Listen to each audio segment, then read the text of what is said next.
أعوذ بالله من الشيطان الرجيم. بسم الله الرحمن الرحيم. Assalamualaikum warahmatullahi wabarakatuh. Alhamdulillah nahmaduhu wa nasta'inuhu wa nastaghfiruh wa na'udzu billahi min shururi anfusina wa min sayyiati a'malina. Man yahdihillahu fala mudilla lahu wa man yudlilhu fala hadiya lahu. Asyhadu an la ilaha illallah wahdahu la syarika lahu wa asyhadu anna Muhammadan abduhu wa rasuluhu, amma ba'd. Alhamdulillah, segala puji marilah kita panjatkan kehadirat Allah Subhanahu wa taala yang dengan nikmatnya pada pagi hari ini kita masih diperkenankan untuk melaksanakan sholat subuh berjamaah yang insyaallah akan kita lanjutkan dengan majelis ilmu bersama sampai syuruk nanti. Shalawat dan salam selalu kita aturkan kepada junjungan kita Nabi Muhammad sallallahu alaihi wasallam, pada seluruh sahabatnya, para tabi'in, para tabi'ut tabi'in, dan semoga kita semua selalu berjumpa. Semoga kita semua sampai di bagian dari pengikut beliau sampai hari kiamat kelak. Amin amin ya rabbal alamin. Jamaah rahimakumullah. Alhamdulillah, pada pagi hari ini itu kita sudah memasuki tanggal Februari ini tanggal Gansal, berarti 6 Sya'ban ya. Insyaallah sekitar 22 hari lagi ya, berarti 3 minggu lagi kita akan masuki bulan Ramadan. Dan ini bulan Ramadan ini insyaallah adalah sebuah kenikmatan bagi kita, adalah sebuah rahmat, sebuah anugerah dari Allah Subhanahu wa taala kepada para hambanya. Maka Rasulullah selalu mengajarkan kepada kita sebuah doa ya, supaya ya Allah, Allahumma baligh lana, saya berdoa ya Allah, semoga sampaikanlah kami kepada bulan Ramadan.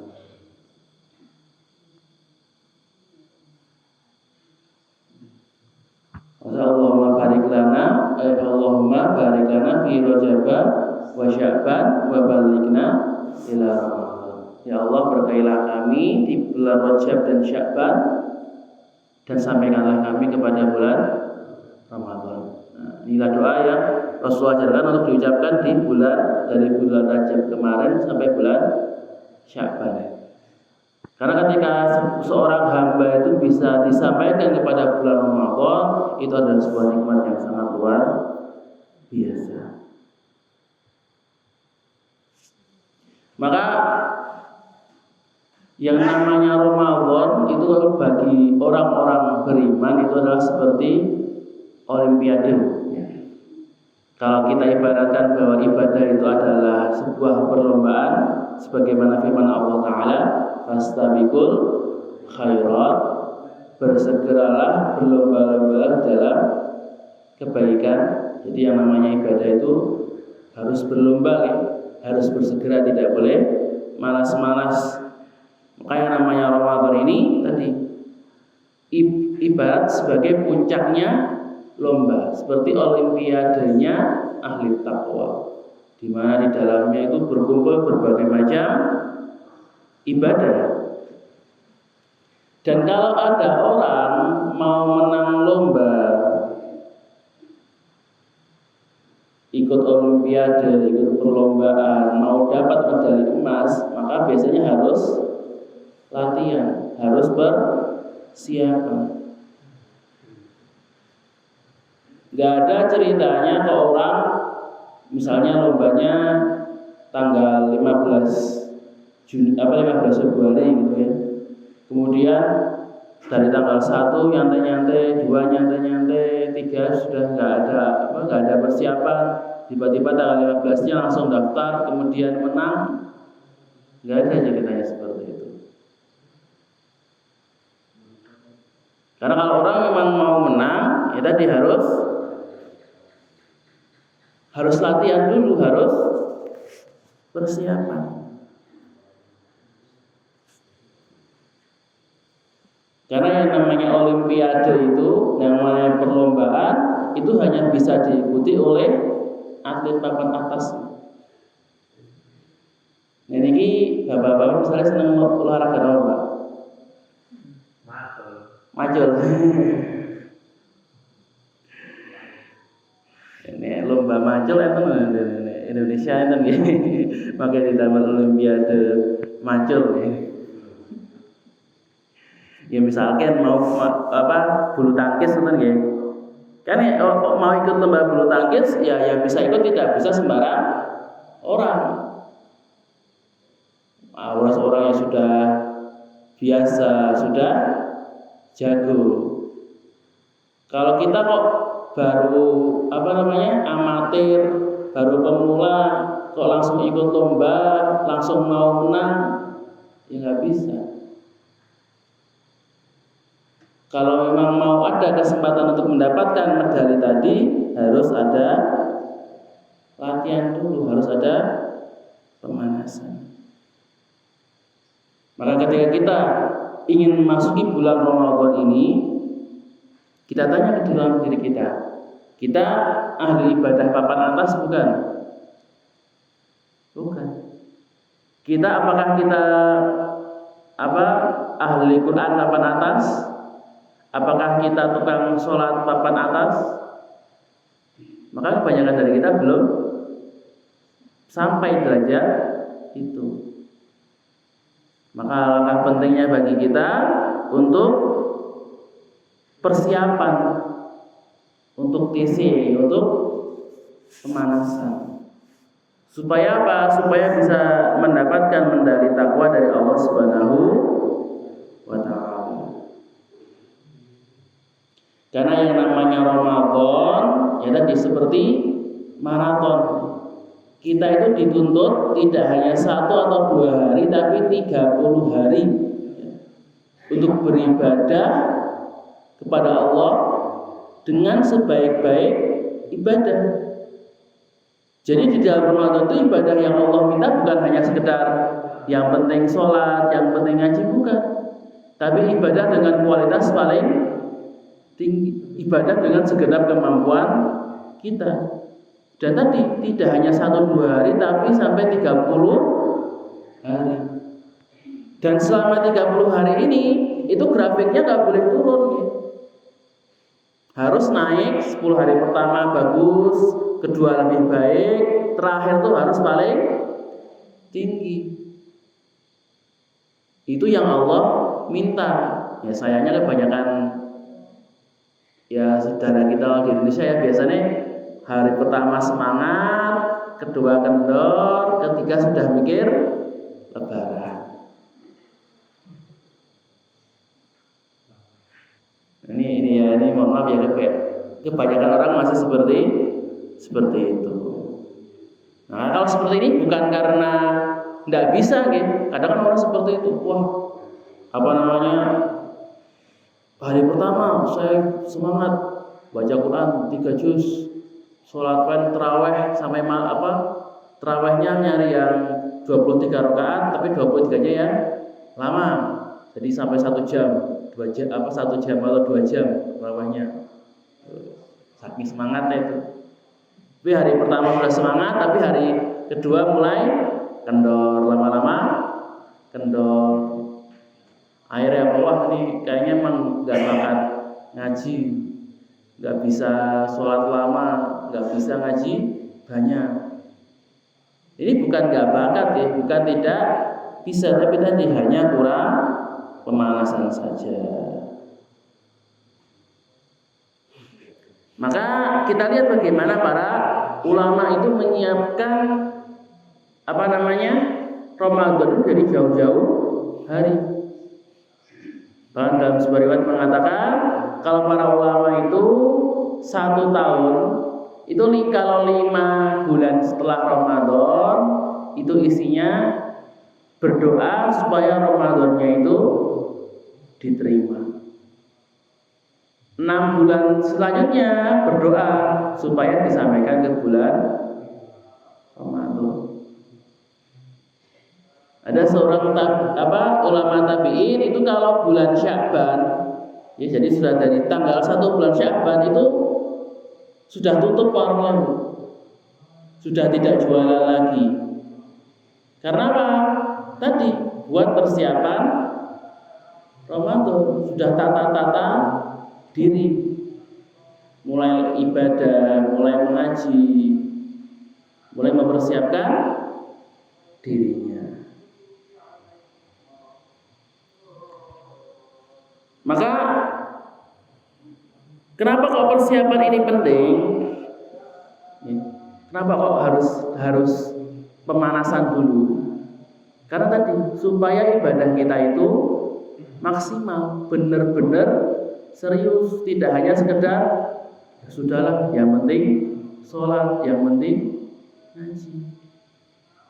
Karena kalau Ramadan itu terlewat tanpa kita mendapatkan apa-apa, maka itu bisa menjadi kecelakaan. Ramadan yang awalnya menjadi rahmat, menjadi nikmat bagi kita, akhirnya malah membawa kebinasaan. Sebagaimana dalam sebuah hadis, Rasulullah Shallallahu Alaihi Wasallam itu pernah naik ke mimbar. Itu kemudian ketika naik itu mengucapkan amin didengar oleh para sahabat. Tangga kedua amin, naik tangga ketiga amin lagi. 3 kali mengucapkan amin.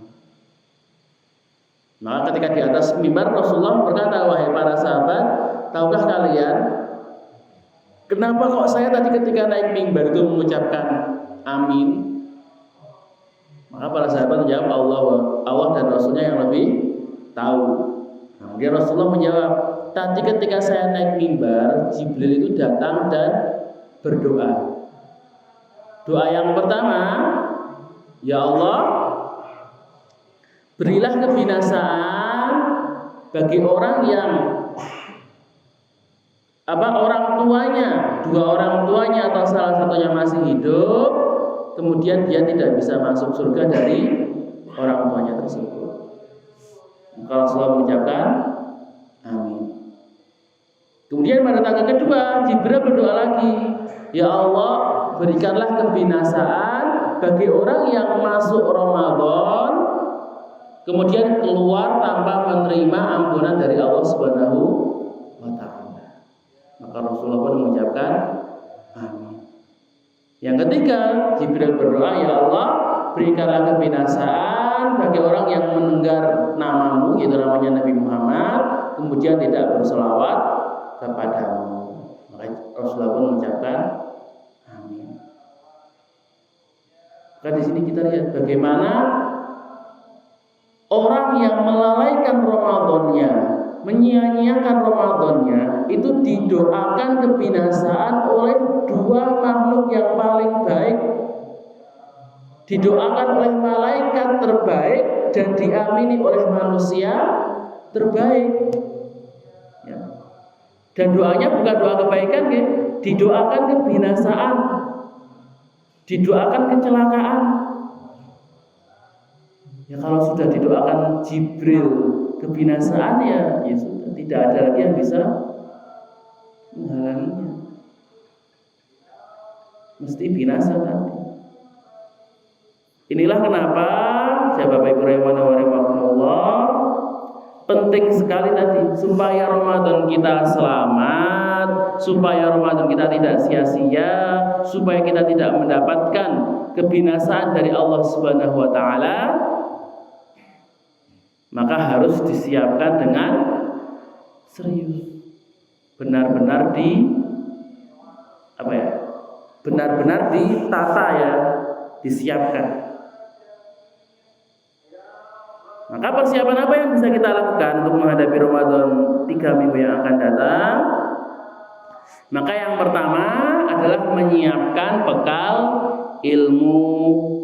Umar bin Abdul Aziz mengatakan, barang siapa yang beribadah kepada Allah tanpa ilmu, maka dia akan membuat banyak kerusakan daripada kebaikan. Jadi yang namanya ibadah, amal itu harus dilandaskan ilmu. Tidak hanya yang penting saya ibadah, yang penting saya ikhlas, yang penting saya mengharapkan pahala. Gak bisa seperti itu. Kita harus belajar dulu itu ibadahnya seperti apa, tata caranya, ya, mulai dari puasa itu bagaimana, tarawih yang benar itu bagaimana, bagaimana cara mengisi waktu ketika Ramadan yang benar itu bagaimana, yang wajib seperti apa, yang sunnah seperti apa, yang mubah seperti apa, yang makruh seperti apa, yang haram seperti apa, gitu kita harus tahu. Supaya apa? Ya tadi, supaya ibadahnya itu selamat. Wah, saya kan puasa, tapi puasanya malah tidak menjaga lisan. Puasa, tapi tetap gibahin orang, tetap maksiat. Ketika buka puasa, bukannya ngaji malah nongkrong-nongkrong. Habis tarawih bukannya itikaf atau malah istirahat, malah jalan-jalan. Nah, ini contohnya bagaimana ibadah itu ketika mereka tidak mempunyai ilmunya, tidak mempunyai dasarnya, ya, tadi. Akhirnya malah bukannya ibadahnya itu membawa pahala, malah membawa kerusakan. Karena nggak tahu, karena nggak mau belajar. Maka penting bagi kita untuk belajar dalam sunnah misalnya, yang wajib seperti apa ketika puasa, apa amalan yang disunahkan, apa yang harus dijauhi. Apalagi misalnya perkara-perkara yang kontemporer, contohnya misalnya apa hukumnya kalau misalnya puasa, boleh nggak pakai infus? Misalnya mau di rumah sakit itu kalau misalnya di infus itu apakah tetap boleh puasa atau tidak? Apakah boleh minum obat atau tidak? Obatnya lewat infus. Apakah boleh dibius atau tidak? Nah, seperti ini tetap harus belajar. Selanjutnya yang kedua, setelah tadi kita menyiapkan bekal ilmu, adalah berniat untuk bersusah payah di dalam ibadah. Jadi dari sekarang kita niatkan bahwa nanti ketika Ramadan kita akan benar-benar serius beribadah dengan sekuat tenaga kita. Karena ya tadi ibadah kita itu ya kalau dibandingkan dengan ibadahnya Rasulullah, ibadahnya para sahabat, kalah jauh. Dari segi kualitas kalah, dari segi kuantitas juga kalah.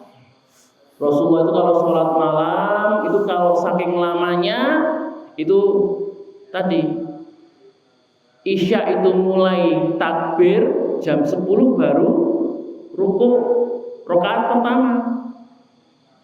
Kan bacanya Al-Baqarah, Ali Imran, An-Nisa dalam satu rakaat. Itu dari segi kuantitas ya. Dari segi kualitas jauh lebih kalah gitu. Rasulullah itu kalau sholat saking lamanya, saking khusyuknya itu tadi sampai kakinya bengkak. Para sahabat itu ada yang saking khusyuknya sholat, bahkan ketika dipanah itu tidak sadar kena panah loh. Saking saking khusyuknya bahkan sampai burung ada hewan-hewan mengira dia itu batu karena saking khusyuknya tidak gerak-gerak. Maka mumpung ada bulan Ramadan ya, di mana Allah itu melipat gandakan pahala kita, nah itu kita manfaatkan sebaik-baiknya. baiknya, untuk memperbanyak ibadah kita. Karena mohon maaf, kalau misalkan di bulan Ramadan saja itu kita tidak beribadah, mau kapan lagi kita mau beribadah? Kalau orang itu kok di bulan Ramadan itu memang tidak diisi dengan kebaikan, hakul yakin bulan-bulan yang lain itu tidak akan beribadah juga. Kalau di Ramadan saja, di mana Allah itu memudahkan kita untuk beribadah, memberikan fasilitas yang maksimal, syaitan-syaitan itu dikurung semuanya, tidak ada lagi yang menggoda. Kok dia masih tidak mau sholat, dia tidak mau ngaji, malah masih clubbing, masih dugem. Ada Pak, Ramadan itu masih dugem itu ya masih ada loh. Masih bermaksiat. Itu di bulan Ramadan masih seperti itu, ya bagaimana lagi di bulan-bulan yang lain? Mesti jauh lebih buruk. Maka inilah ketika kita mendapatkan momen Ramadan ini, kita manfaatkan sebaik-baiknya. Kita niatkan kepada Allah Ta'ala, ya Allah, bahwa nanti di bulan Ramadan nanti akan benar-benar beribadah. Bahwa ibadah itu tadi dengan segenap tenaga, bukan hanya dengan sisa-sisa tenaga.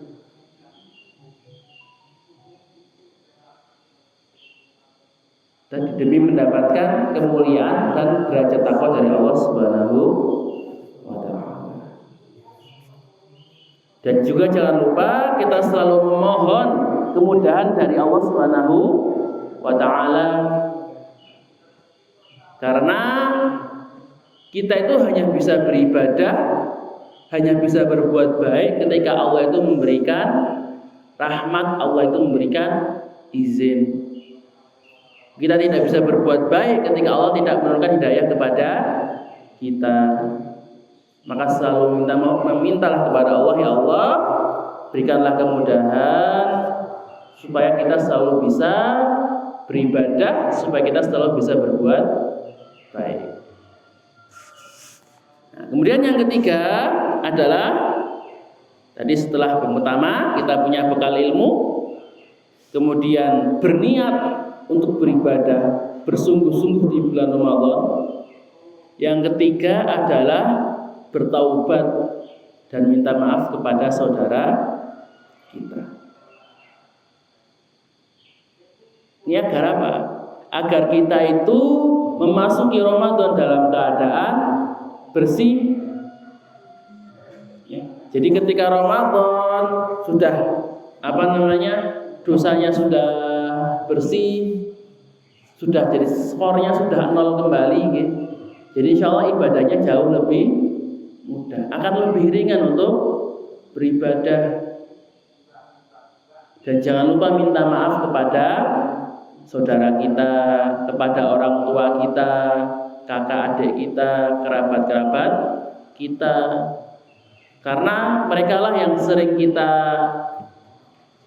bahasanya gauli, ya, kita sering bergaul dengan mereka, dan tentu ketika sering kita temui, dan otomatis ketika kita sering bertemu, kesalahan kita juga banyak.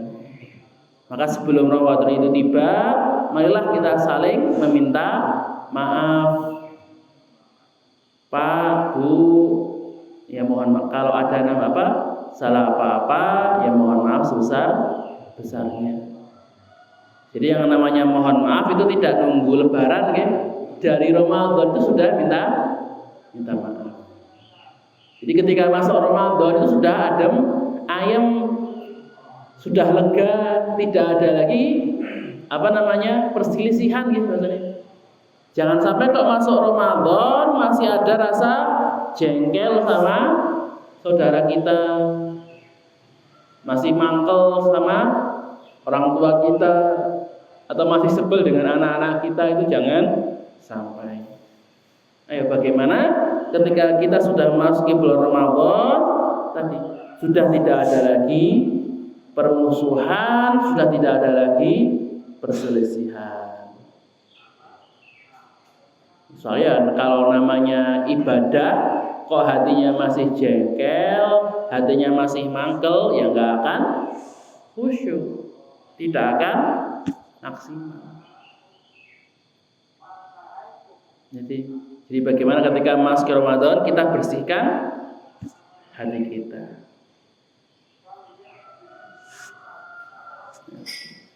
Jamaah rahimani wa rahimakumullah, selanjutnya yang nomor 4 adalah berlatih ibadah. Tadi di awal seperti saya bilang, yang namanya ibadah di bulan Ramadan itu harus latihan terlebih dahulu. Jadi kalau misalkan orang itu tidak bisa Qur'annya tidak bisa baca banyak, sholatnya kok tidak bisa lama, itu bukan karena dia tidak mampu, bukan karena dia tidak kuat, tapi tadi cuma kurang latihan saja. Ibarat kata kita punya mobil canggih Lamborghini, ya keluaran terbaru. Itu kalau misalnya sudah 3 bulan tidak pernah dipakai, tidak pernah di starter, kemudian tiba-tiba kita gaspol, ya tidak akan bisa jalan, pasti akan macet mesinnya, nggak akan kuat. Secanggih apapun mesin, kalau sudah lama tidak dipakai, ya tidak bisa langsung digas langsung, harus dipanasi terlebih dahulu. Ya sama seperti kita, kok awalnya tidak sebelumnya tidak pernah baca Quran, tidak pernah buka Quran, ya jangankan buka Quran, mushafnya saja lupa taruh di mana. Kok Ramadan tiba-tiba, wah saya pengen sehari baca 3 juz, ya nggak akan bisa. Ya mungkin hari pertama, hari kedua masih kuat, tapi tadi masih hari-hari selanjutnya akan mundur, nggak akan kuat, nggak bisa konsisten. Inilah kenapa tadi pentingnya latihan mulai dari sekarang.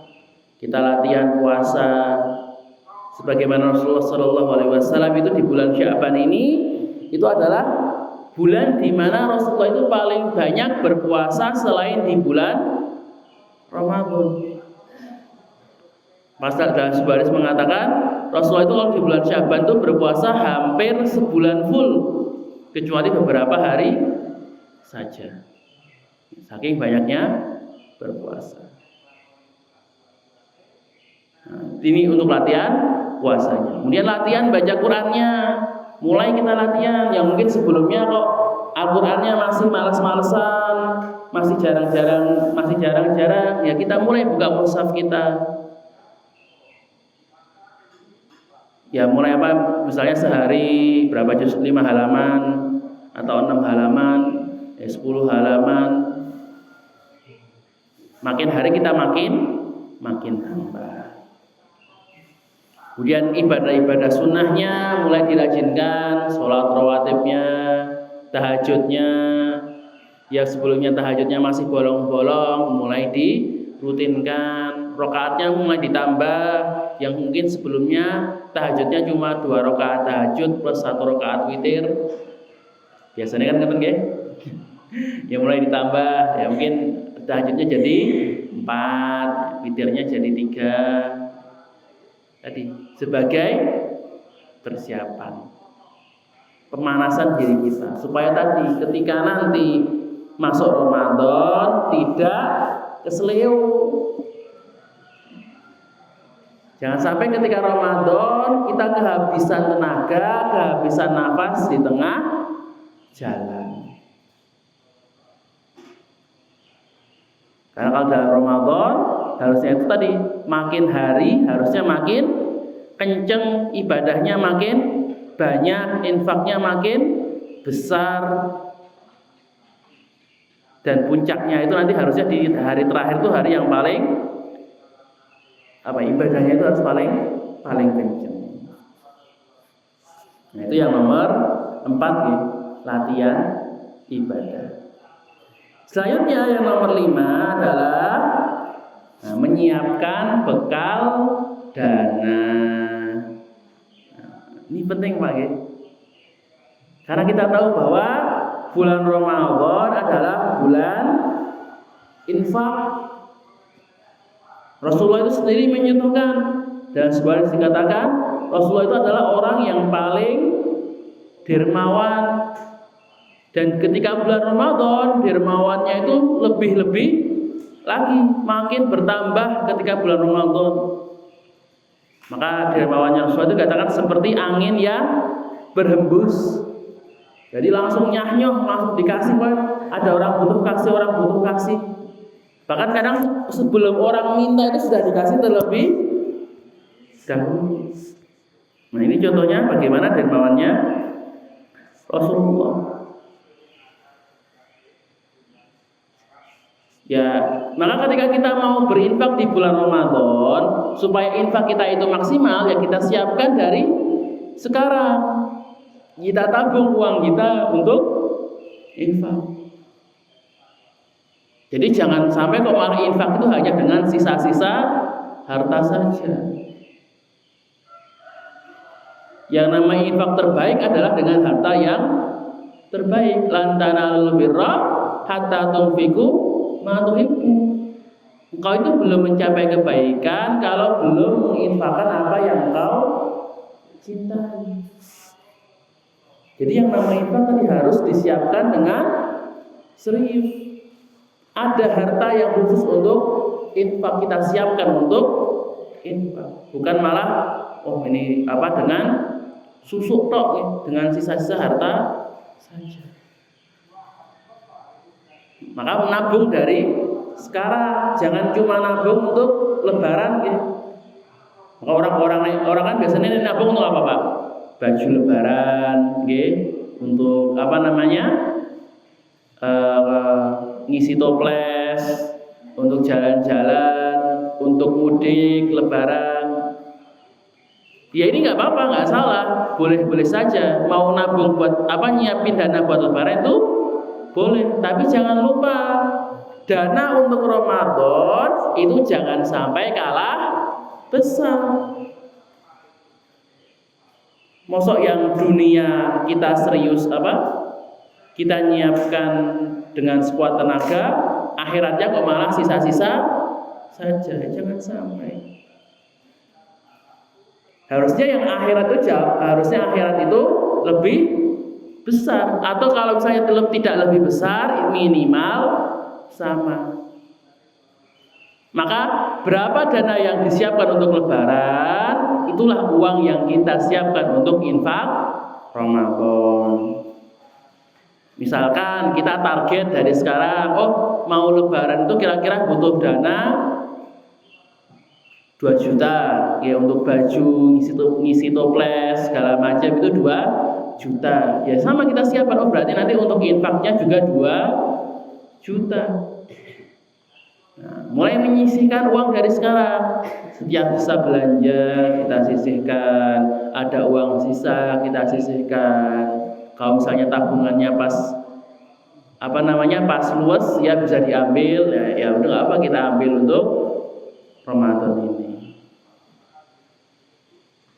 Jadi tidak hanya modal ibadah saja, tidak hanya modal amal, tapi juga modal harta. Supaya tadi di Ramadan itu benar-benar bisa berinfak dengan maksimal. Tentu maksimalnya setiap orang beda-beda, ada yang cuma bisa infak misalnya tiap hari 10.000, ada yang bisa infak 50.000, ada yang bisa infak 100.000. Masing-masing punya kemampuan yang berbeda-beda.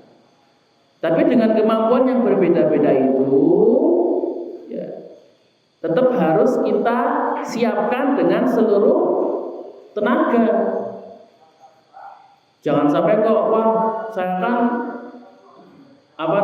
mampunya ya segini saja, mampunya cuma 2.000, mampunya cuma 3.000, Alasannya mampunya cuma segitu. Tapi ternyata bukan tidak mampu, tapi tadi tidak menyiapkan dari awal. Bilangnya mampunya cuma infak 3.000, tapi bisa beli baju baru. Tadi bisa beli bisa ngisi toples full semua. Ini namanya bukan tidak mampu, tapi tadi tidak mau, bukan. Makanya supaya benar infaknya itu bisa maksimal, disiapkan dari sekarang, mulai nabung dari sekarang. Jadi uangnya itu bukan hanya untuk persiapan Lebaran, tapi juga untuk persiapan Ramadan. Dan insya Allah Ramadan itu khairun, itu jauh lebih baik dan lebih utama. Dan kemudian selanjutnya adalah nomor 6 itu menulis target. Nah, ini yang penting nih. Jadi ketika Ramadan itu harus punya target, punya tujuan. Nanti tuh Ramadan mau apa toh? Ketika Ramadan tuh ibadahnya mau apa saja, target apa yang harus dicapai. Dan target itu kalau bisa dibuat setinggi mungkin. Ya. Jadi dibuat semaksimal mungkin, ya sesuai dengan kemampuan kita, tapi kemampuan yang benar-benar membuat kita itu susah payah gitu loh. Membuat kita itu benar-benar memforsir tenaga kita untuk mencapai target tersebut. Jangan malah pasang target yang biasa-biasa saja, pasang target yang bisa dicapai dengan leha-leha, jangan seperti itu.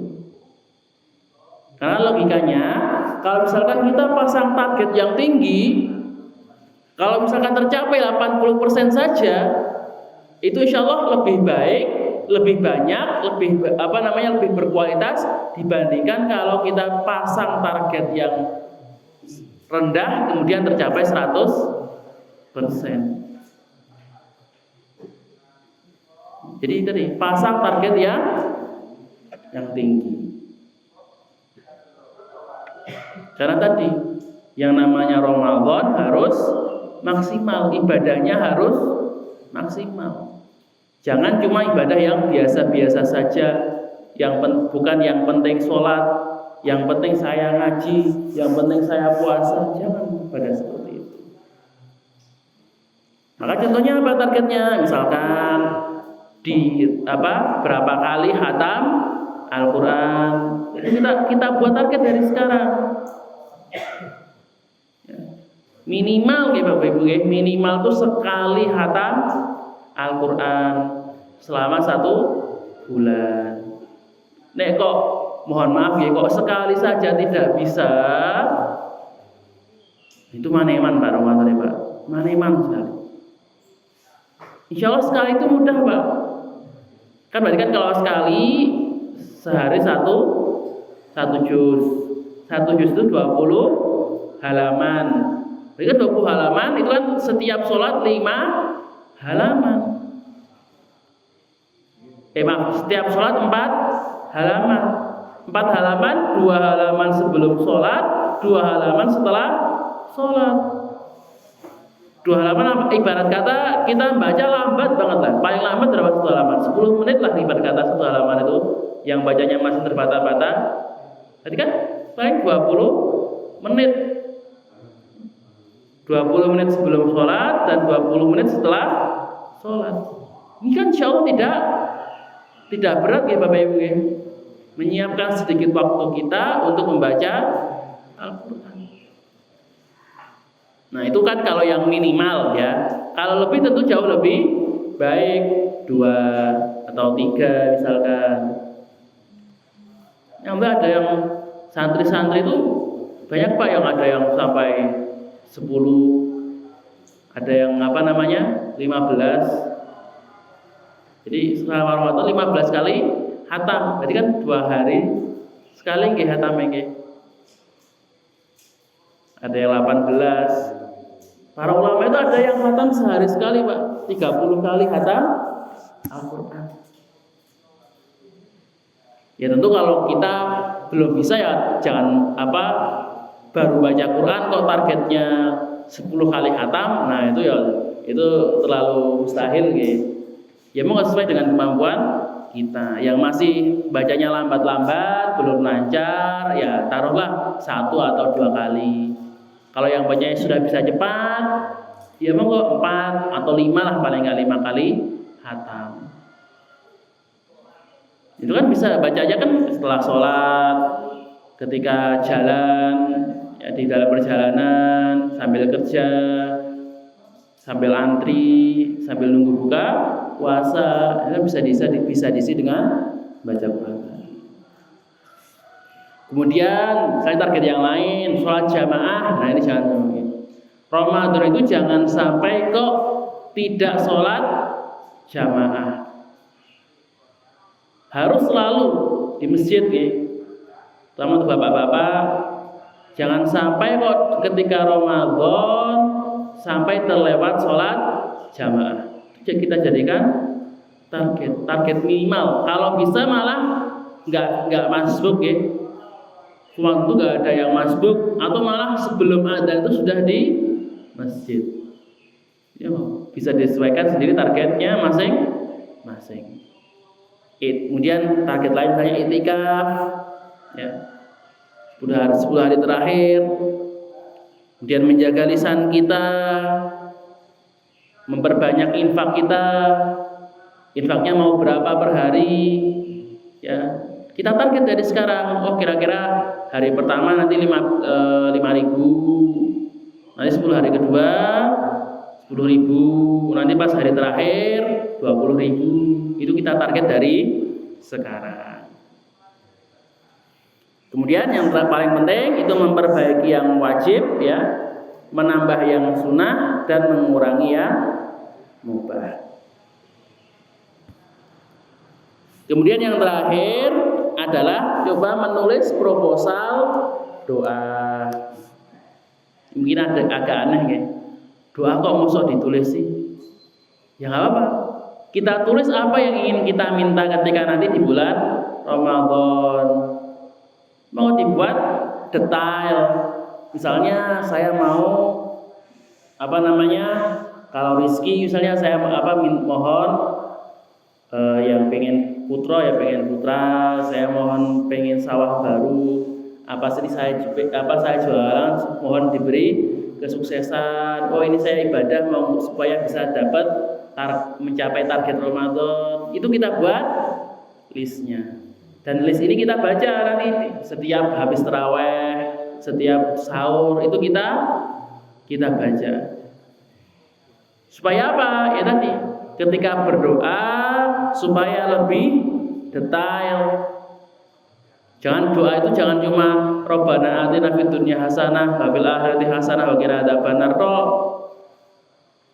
Ya Allah berikanlah saya kebaikan. Nah, kebaikan itu seperti apa? Kebaikan seperti apa yang kita minta sama Allah? Kita detailkan. Ya tadi misalnya ada yang minta supaya anaknya bisa masuk universitas, supaya keluar anaknya bisa dapat kerja. Nah, itu kita tulis semua. Jadi salah satu ada berdoa itu kita itu boleh minta yang detail. Kalau minta sesuatu usahakan itu minta yang detail. Tapi tetap jangan terlalu detail banget. Maksudnya detail banget gimana? Misalnya ya Allah, saya mohon bahwa anak saya itu diberi pekerjaannya yang dekat rumah, nanti gajinya di atas 10 juta, nanti kerjaannya di kantor, nggak kemana-mana, nanti kerjaannya ya bukan pekerjaan yang capek-capek. Nah seperti itu kan ya mohon maaf itu bukan doa, itu namanya apa? Tapi apa? Mengatur Tuhan. Masa doa kan banget harus seperti itu banget ya. Itu tidak boleh. Jadi kalau dalam berdoa terlalu umum itu tidak boleh, tapi terlalu detail juga tidak boleh. Berikanlah mintalah yang detail minta apa, tapi jangan minta sesuatunya itu kita terangkan secara jelas, tapi jangan terlalu memberikan detail-detailnya.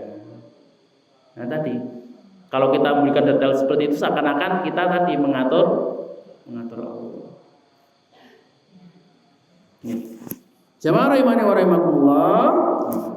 Setelah beberapa yaitu 7 langkah yang bisa kita terapkan, kita lakukan untuk mempersiapkan bulan Ramadan kita. Tadi yang pertama bekal ilmu, kemudian bekal niat, bersungguh-sungguh di dalam ibadah, kemudian bertaubat dan mohon maaf kepada sesama. Kemudian yang keempat, melatih ibadah kita, mencari dana, menabung dana untuk Ramadan, menuliskan target, dan yang terakhir membuat proposal doa. Insya Allah dengan persiapan ini, ketika kita lakukan dengan serius, dengan segenap hati kita, segenap tenaga kita, itu insya Allah akan membantu kita supaya menjalankan Ramadan ini dengan sebaik-baiknya. Maka semoga Allah masih mencukupkan umur kita, masih memanjangkan umur kita supaya kita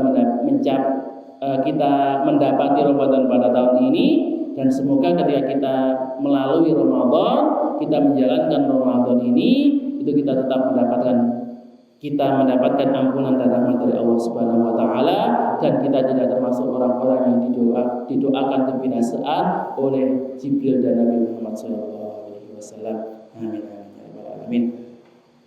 Aqal qouli hada, mungkin cukup sekian yang bisa saya sampaikan. Jika ada salah kata maka datangnya dari diri saya sendiri, dan jika ada kebenaran maka datangnya dari Allah Subhanahu wa taala.